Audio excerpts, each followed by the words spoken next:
Coluna do Reinaldo Azevedo, golpe de Flávio, silêncio dos indecentes e o livro A Anatomia do Fascismo. Vamos entender aqui direitinho para a gente não deixar de nada acontecer. Não esquece também, gente, de se inscrever no canal, de ativar o sininho, essas coisas são de graça, mas é importante também que vocês contribuam com os pingos de vocês, gente. Senão a gente não consegue fazer as lives, a gente não consegue fazer absolutamente nada aqui no canal.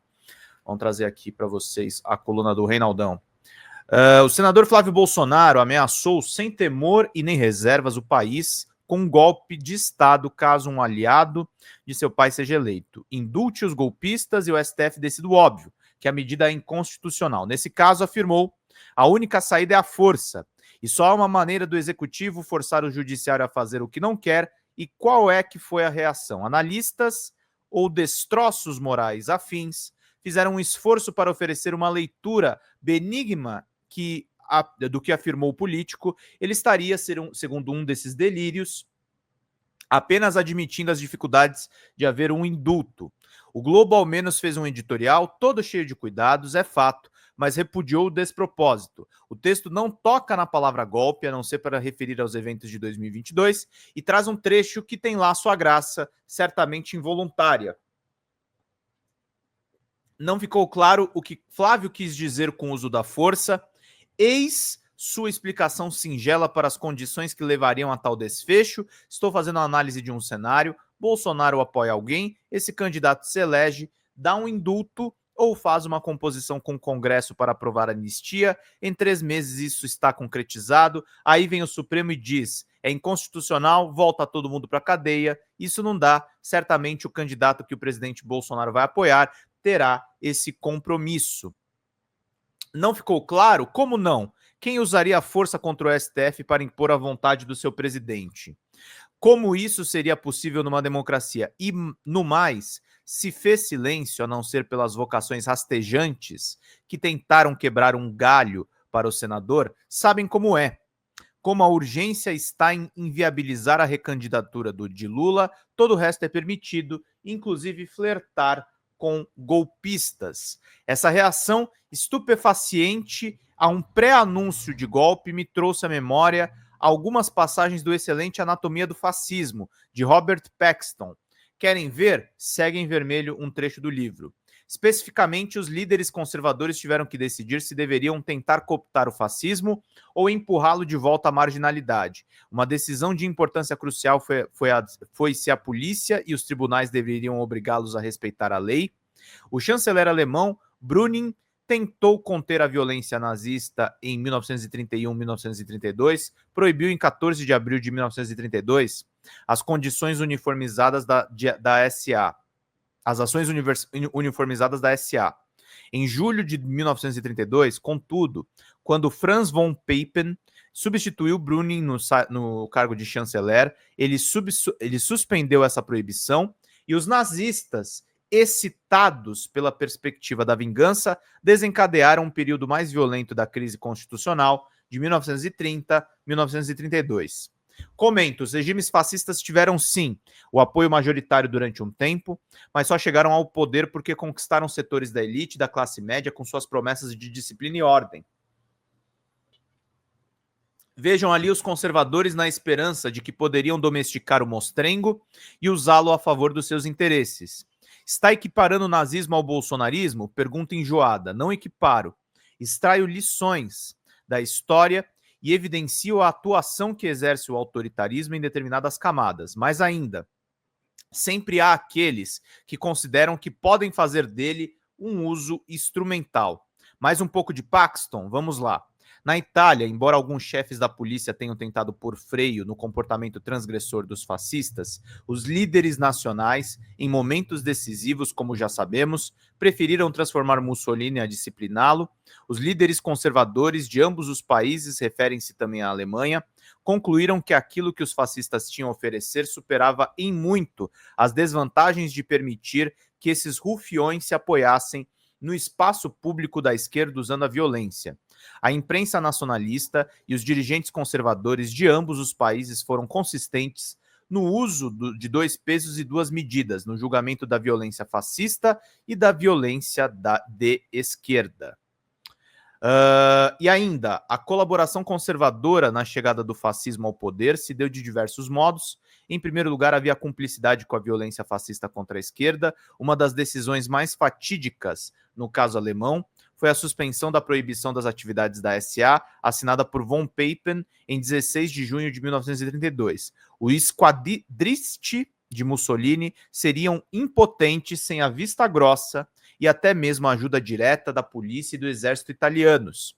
Outra forma de cumplicidade foi a concessão da respeitabilidade. Já vimos que Giolitti ajudou Mussolini a se tornar respeitável ao incluí-lo em sua coalizão eleitoral em maio de 21. Alfred Hugenberg, executivo da Krupp e líder do partido que competia de forma mais direta com Hitler, o Partido Popular Nacional Alemão, alternava entre atacar o arrivista nazista e aparecer em comícios ao seu lado.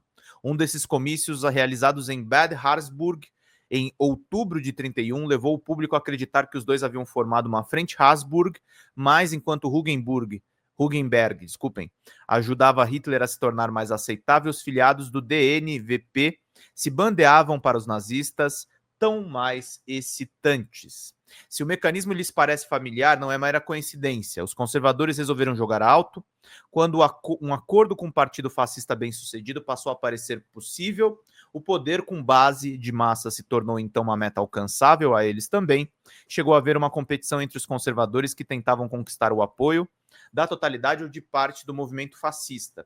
Alguns deles tentando apoderar-se de uma ala ou da base na Alemanha. Schleicher competia com von Papen, ambos tentando atrelar o arisco cavalo nazista e sua carroça, como Giolitti competira com Salandra na Itália. Encerro, se notarem, não há mais conservadores propriamente no Brasil que possam se livrar do peso do bolsonarismo. Daí os absurdos de Flávio tenham provocado um ruidoso silêncio. Na própria imprensa, ele não é tratado como alguém que ameaça um país com golpe. Seria só mais uma das vozes aceitáveis do conservadorismo à moda da casa, de tal modo se alargou o conceito de que um golpista é só parte de um cardápio político que se oferece ao público. Isso aqui é importantíssimo que o Renato está falando, tá? Normalizou-se o golpe no Brasil. Normalizou-se algo normal. Por isso que é importantíssimo, gente, que vocês contribuam financeiramente para a gente manter o nosso canal. Falta só um membro, mas tá faltando muito superchat. Se todo mundo ajudar com R$2 agora, a gente fecha aqui a nossa meta. Então é importante. Tá gostando da minha análise? Tá elogiando minha análise? Manda um superchat para recompensar, para eu fazer uma análise ainda melhor amanhã, nas próximas horas, nos próximos dias, para a gente fazer uma série de cortes. A gente precisa da sustentabilidade financeira de vocês, gente. Relembro esses trechos de Paxton, porque essas escolhas têm história. Como sabemos, no momento, os ditos conservadores, inclusive os da imprensa, resolveram fazer uma dobradinha com o bolsonarismo contra, ora vejam, o Supremo, onde estaria a verdadeira ameaça ao que entendem ser uma ordem liberal. Nada disso, como se nota, é novo. Paxton observa que os conservadores, então, desprezaram quaisquer outras alianças e optaram pela alternativa fascista, e acrescenta: os líderes fascistas, de sua parte, conseguiram a normalização necessária ao compartilhamento do poder. Não tinha que acontecer assim. É isso aí, queridos. Excelente coluna do Reinaldo. Aliás, Reinaldo chegou desse final de semana afiadíssimo, hein, gente? Fala, pessoal da Folha Democrata, que é Pedro Zambarda, editor do canal. Falar um pouquinho a respeito da necessidade de vocês financiarem a Folha Democrata, gente. A Folha Democrata é financiada através de um Pix chamado Folha Democrata, é o endereço do Pix, né? folhademocrata@gmail.com. Nós precisamos do nosso jornalismo financiado por vocês que são do nosso público, porque nós passamos vários perrengues aqui com o YouTube, vocês sabem muito bem. E mesmo assim, graças a essa comunidade muito unida, a gente conseguiu fazer lives históricas, acompanhar praticamente ao vivo a campanha do Guilherme Boulos, trazer informações exclusivas a respeito de Gustavo Gayer, de Olavo de Carvalho, de todos os bolsonaristas, combater as fake news e tudo o que a gente acompanha. Por R$80 no nosso Pix, você ganha um curso de roteiro para série, o que é muito importante se você é artista, roteirista, se você lida com essas com essas práticas da economia criativa. Outra forma de você colaborar também é se tornando membro aqui do nosso canal.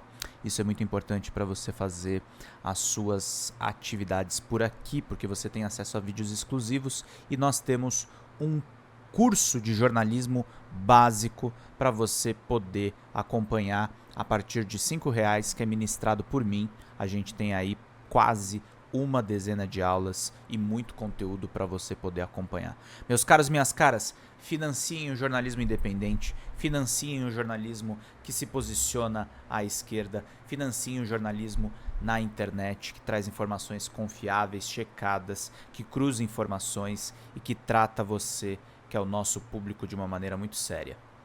Vida longa e próspera, gente. Cuidem dos seus. Até mais. Tchau, tchau.